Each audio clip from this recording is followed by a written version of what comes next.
titre qui, voilà, vous avez compris, le pont de M. Seguin, ou la belle aventure des 3 Genevois qui étaient 4. Vous voyez où je vais en venir. Donc, comme la chèvre de M. Seguin, qui fut composée à 2 mains, celle d'Alphonse Daudet et celle de Paul Arène, le pont de M. Seguin à Genève a été dessiné à 2 mains. L'une ardéchoise, et l'autre genevoise. Et son histoire a été écrite aussi à 2 mains par 2 Genevois. Cette comparaison liminaire qu'on peut forcer, je suis d'accord, un peu légère, c'est l'été, n'a pour autre but que de souligner le caractère éminemment collaboratif d'une entreprise dont nous célébrons aujourd'hui le bicentenaire, c'est-à-dire la construction à Genève du premier pont public suspendu par des fils de fer. Avant d'entrer en matière, je voudrais vous présenter les protagonistes, les 3 protagonistes, lesquels, comme il se doit dans une aventure, parce que ce fut une aventure, vous allez le voir, étaient 4. Le premier est Marc-Auguste Pictet, un personnage, je pense que vous connaissez déjà, qui vous est familier, dont je dirais seulement qu'au moment de l'événement qui va se produire, il vit à 71 ans une retraite encore plus active que la foisonnante carrière scientifique, politique, journalistique qui a fait de lui le premier citoyen de Genève selon le mot de Madame de Staël, et surtout le rendez-vous universel des sciences et des arts. Le deuxième, qui fut l'élève du premier, donc du professeur Pictet, est Augustin Pyramus de Candolle, qui à ce moment-là a 44 ans. Un botaniste déjà fort renommé, mais également, comme Marc-Auguste, un homme entreprenant. Pyramus de Candolle venait de soumettre à la Société des Arts une proposition qui visait à édifier 2 ponts piétonniers permettant de franchir les 2 fossés d'enceinte de Saint-Antoine. Le troisième est français. Citoyen d'Annonay, c'est issu de cette terre ardéchoise industrieuse, on va en reparler, façonné par la Réforme, Marc Seguin. Dit l'aîné, n'a que 35 ans lorsqu'il conçoit avec son frère Jules l'invention qui va séduire les 2 genoux. Et le quatrième de ces 3 mousquetaires de la découverte et de l'invention, c'est le personnage que vous connaissez bien entendu, Guillaume-Henri Dufour, ingénieur, devenu genevois à l'âge de 2 ans, et qui en a 36 au moment où débute notre affaire. 6 ans auparavant, le vendredi 1er mars 1816, à la Société des Arts, le professeur Pictet avait happé, comme il l'écrit lui-même, ce jeune capitaine du génie à la sortie de la communication qu'il venait de faire sur les fortifications de Corfou, où il venait de séjourner pendant 4 ans. Voilà donc les 4 protagonistes, et maintenant que nous les connaissons, nous pouvons passer à l'action. J'ouvre ici une petite parenthèse pour dire que je ne vais pas vous parler de l'histoire des ponts suspendus, ni de leur construction, ni de leur utilité évidente. Tout ceci est largement documenté, accessible en ligne. Ce que je voudrais faire aujourd'hui, c'est évoquer, à la lumière de la correspondance et des écrits de Marc-Auguste Pictet, la genèse d'une idée devenue en 12 mois, de l'automne 1822 à l'été 1823, une réalité des plus utiles, appréciée des Genevoises et des Genevois de l'époque, et très vite recherchée par l'Europe entière. Notre histoire commence en effet à l'automne 1822, par la lettre que le pasteur Jean-Georges Chaponnière, genevois d'origine, du petit Saconnet, adresse au professeur Pictet.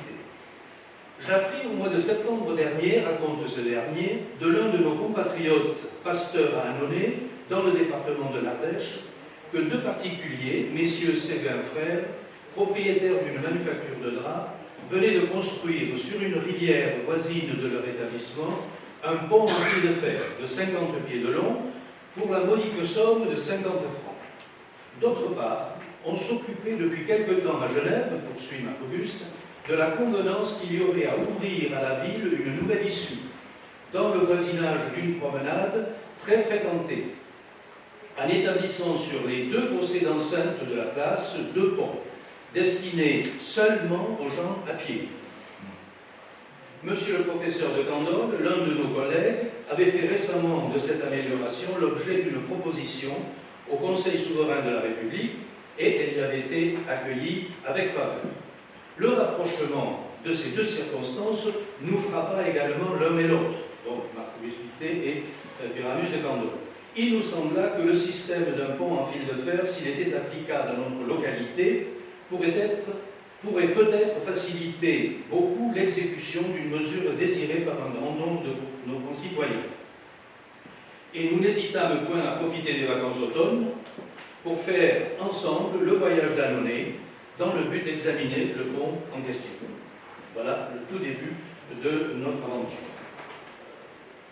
Cette course, menée tambour battant par Marc-Auguste, aux grandes dames de son coéquipier Candolle, pourtant bien plus jeune, va permettre aux deux savants de voir déjà à Bellegarde la belle collection de fossiles réunis par M. Bunot, un agent des douanes françaises, puis, s'étant pourvu à Lyon d'une voiture à 2 chevaux, de visiter successivement les mines de houille de la vallée du Gier et leurs arbres pétrifiés, ils en ramèneront d'ailleurs des morceaux, les hauts fourneaux, la toute nouvelle école des mineurs, puis la fabrique de papier des frères Montgolfier à Saint-Marcel-l'Annonay et celle voisine de Barthélemy de Canson. Enfin et surtout, la fabrique de draps des frères Séguin, alors en plein essor, contrairement à cette image qui est un dessin qui a été fait qui représente cette fabrique dans un très mauvais état, comme vous le voyez. Mais ça donne une idée de où se trouvait donc ce premier pont en fil de fer. Effectivement, c'est près de ces bâtiments où les frères de Séguin avaient édifié le pont, non pas suspendu, comme l'écrit Marc-Auguste, mais tendu d'un bord à l'autre de la rivière de la Canse, grâce à un faisceau de 8 fils de fer reliés et tenus à des boulons implantés dans le roc. Le texte de Marc-Auguste. La brièveté de la visite, qui était toujours au pas de course, sera heureusement complétée par les nombreuses explications que leur fournit Marc Séguin au cours d'un déjeuner en compagnie d'Élie Montgolfier. Sur cette image, il s'agit effectivement du pont en fil de fer, mais un pont qui a été celui de gauche, qui a été construit vers 1840 et qui vient d'être restauré par les gens d'Annonay, et comme vous le voyez sur la note, mais qui ne représente pas, notamment les cuvées ici, qui ne représentent pas évidemment ce que vous avez vu avant. Mais ça donne une idée de où se trouvait ce premier pont en fil de fer. Convaincu à la fois par la solidité et l'élégance du pont, et aussi par son coût très modéré, Marc-Auguste, de retour à Genève, confie son enthousiasme à son ami l'illustre Boissy d'Anglas, enfant du pays, d'Annonay, qui lui répond, Boissy d'Anglas écrit à Marc-Auguste, vous avez le texte ici, « Avouez que mes concitoyens sont des hommes inventifs et audacieux. Les uns s'élèvent dans les airs, suspendus à quelques feuilles de papier, les autres traversent les fleuves portés par des aiguilles à faire débat. Le bon Joseph Montgolfier, que vous avez connu, me disait, comme Molière après le Misanthrope, cela n'est rien, vous verrez bien autre chose. » Selon son habitude, Marc-Auguste va dès lors faire feu de tout bois en vue d'obtenir au plus vite la réalisation d'un pont semblable sur les fossés de Saint-Antoine. Petite parenthèse pour dire que son secret, dans ce genre d'opération de bien public, dont il était très coutumier, et sa capacité à repérer parmi les énergies mobilisées celle qui sera la plus constructive et la plus complémentaire. Le duo Pictet-Dufour, créé dès la fin septembre 1822, en est un excellent exemple. À Guillaume Henry, l'action interne, essentiellement technique. À Marc-Auguste, l'action externe, essentiellement sociale, financière. Nous dirions de nos jours managériale. Et vice-versa. Lorsque le besoin s'en fait sentir, ainsi le professeur n'hésite pas à lancer et à soutenir les expériences physiques et les tests de résistance menées par l'ingénieur, lequel ingénieur, de son côté, ne lésinera pas à renforcer l'effort promotionnel du professeur par des écrits didactiques destinés à emporter l'adhésion des décideurs. La réponse que donne Marc-Auguste à une lettre que lui avait envoyée l'ingénieur académicien de 37 ans Charles Dupin, le 11 mars 1822, ne laisse pas de doute à l'égard de cette collaboration fondée sur une appréciation réciproque. Marc-Auguste lui écrit « Votre ami et le mien, M. Dufour, se porte bien. Il est fort occupé d'une commission sur nos fortifications qui font actuellement l'objet d'une discussion approfondie accompli est difficile, ses lumières, celles de M. Dufour, et son patriotisme y sont d'un grand secours. Et voici que Marc-Auguste et Candolle sont de retour d'Annonay.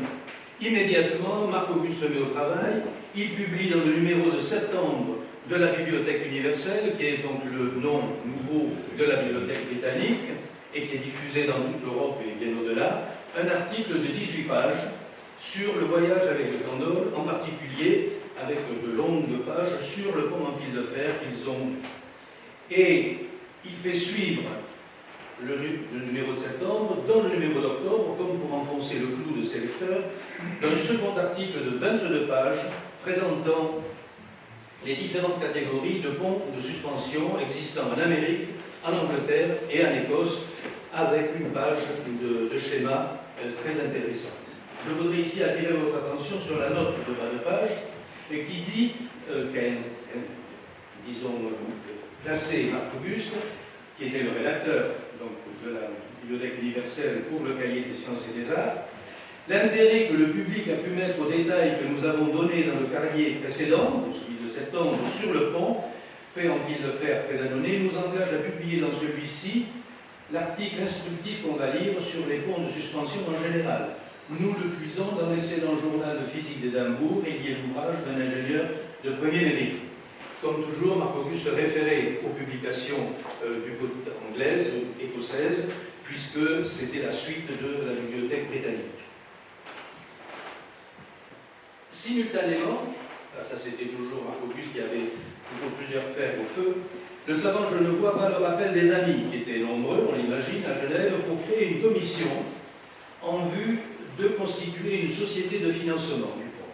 Ce sera fait le 27 octobre, comme vous le voyez écrit ici, suite à un rapport présenté à la Société des Arts, a été créée une commission de Dufour et moi pour examiner la possibilité de passer ainsi nos fossés. Nous avons déjà arpenté en conséquence, toujours sur le terrain, au pas de course. Et le 27 octobre, il écrit « La commission est élargie à De Candolle, Facio, Nabil, Dufour et moi, et elle est effective à partir de ce moment-là. » Mais ceci, tout en maintenant, bien entendu, la pression médiatique, ce n'est pas le mot qu'on employait à l'époque, mais c'est vraiment une pression médiatique, avec la publication dans le cahier de décembre d'un article, cette fois de l'ingénieur Dufour, sous la forme d'une lettre adressée au rédacteur, qui n'est autre que Marc-Auguste, ceci dans le but de susciter évidemment l'approbation la plus large du projet de pont en expliquant les mesures prises pour le concevoir et le réaliser. Le 28 décembre, on est toujours en 1822, Marc-Auguste annonce à son neveu Jean-Gabriel Hénard, alors en séjour à Florence, qu'il a pu faire venir à Genève Marc Seguin, lequel a passé une semaine à travailler d'arrache-pied avec Dufour sur les plans du futur pont, et qu'une société d'actionnaires avec profit à tirer du péage, au premier rang desquels évidemment figureront l'oncle et le neveu, vient d'être formée. Le 2 janvier, nous passons à 1823, vous voyez ça va très vite, entre deux visites de surveillance du palais que Jean-Gabriel Hénard a récemment fait construire au Bastion, notre mairie actuelle, son oncle l'informe des avancées du projet. Malgré la froidure de l'hiver, lui écrit-il, il y a également foule pour admirer le modèle de pont de 38 pieds de long que le lieutenant-colonel Dufour a eu l'heureuse idée de construire. Le public peut ainsi se faire une idée de ce genre de construction absolument nouveau. L'association pour l'entreprise des ponts, poursuit-il, créée avec Facio, De Candolle et Dufour, est désormais assurée que toutes les actions à 500 francs ou florins, c'est pas très clair dans la lettre, trouveront acquéreur. Et il conclut, le plan de Dufour fait venir l'eau à la bouche de tous ceux qui le voient.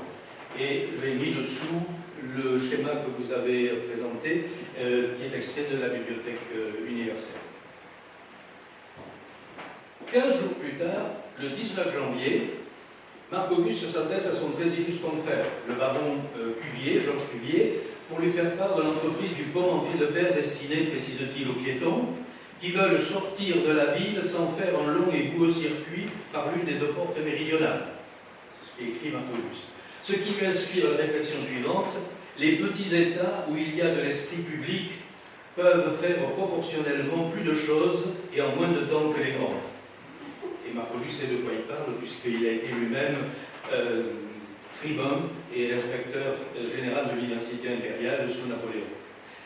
Le 21 février, le plus grand optimisme est de mise à Genève. Dans une lettre au jeune mais déjà célèbre physicien et astronome François Arago, Marc-Auguste écrit « La première fois que vous viendrez nous revoir avec Madame Arago, nous irons ensemble déjeuner à Lausanne, dans un bateau à vapeur, dont la construction est avancée et qui fera la route en 4h30.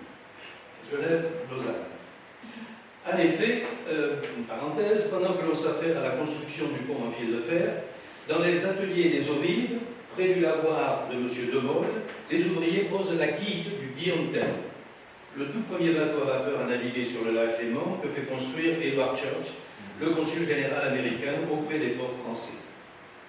Et Marc-Auguste termine sa lettre à Arago en lui disant « Nous reviendrons le soir par le même véhicule, poursuit Marc-Auguste. Puis nous irons faire une promenade hors de la ville, en passant sur 2 ponts en fil de fer que nous allons établir sur nos fossés, à peu près sous mes fenêtres. » Et vous verrez à la fin, je montrerai une image qui est bien plus précise. Vous savez, le schéma, l'image que vous avez montrée, qui est un peu fantaisiste par rapport à la réalité.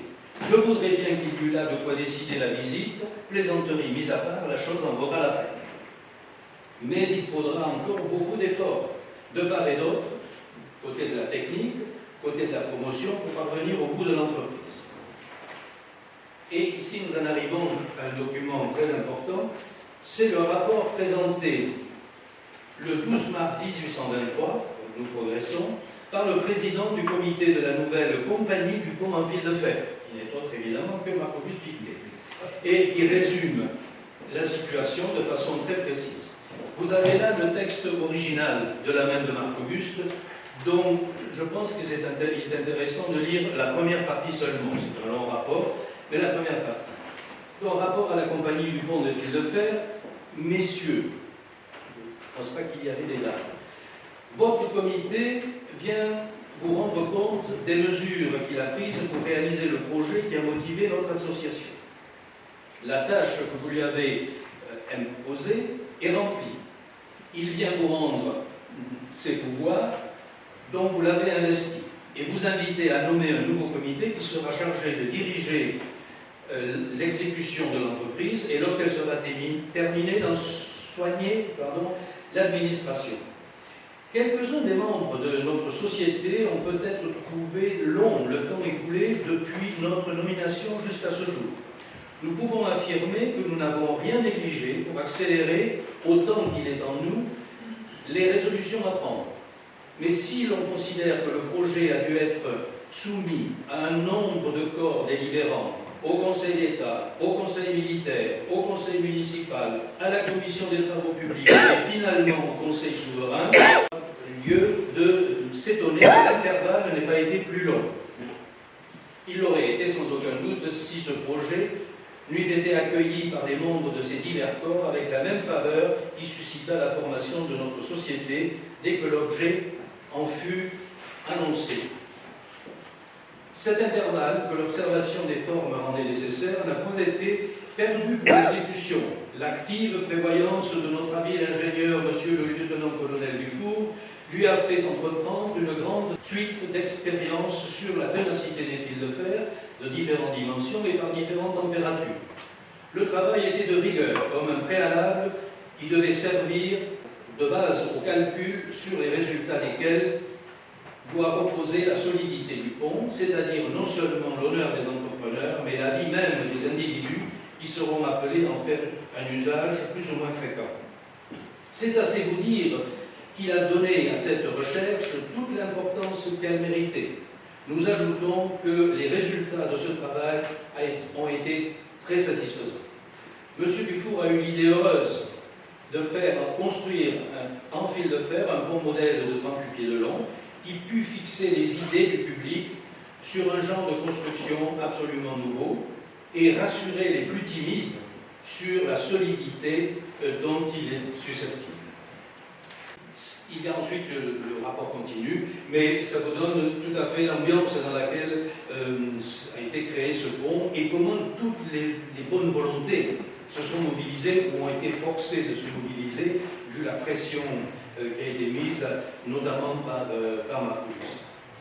Le 9 avril, nous rapprochons du 1er août, une lettre adressée au chevalier Morosi à Milan, de la part de Marc-Auguste, nous apprend que le modèle du pont au 1/20e, demandé par le roi de Sardaigne, est en cours de finition et qu'il fait l'objet de la curiosité d'un grand nombre d'amateurs.